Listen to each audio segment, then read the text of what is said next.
Hey, it's Aran here. Welcome to a tech tutorial on ClarityFlow, where I'm going to show you how to connect your Stripe account so you can use the commerce feature and accept payments. So this commerce feature is available specifically on the standard plan. As you can see right here, you're going to need to be on this plan. And I'm now connecting my own Stripe account and I want to show you how to do it. So I'm going to click on create product once I'm on the commerce section. And this is the product I'm creating. Now it's going to prompt me to choose if I have a Stripe account already or if I need to create one. You can see that it's connecting me to Stripe. So now after the product details, I'm going to choose the price and I'm going to connect Stripe. So I'm going to click on connect Stripe.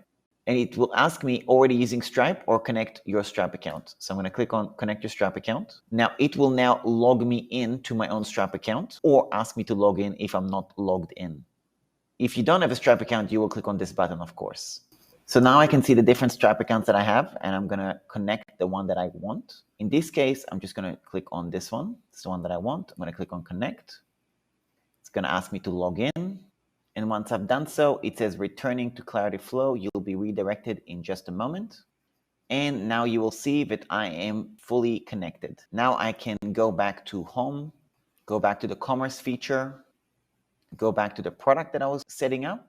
And when I have the price, it will now say add a price and I can follow the process from there. If you found this video helpful, please do subscribe and let me know what other questions you have about ClarityFlow and I'll record a tutorial about it for you. Thanks a lot for watching. Really appreciate you. Speak to you soon.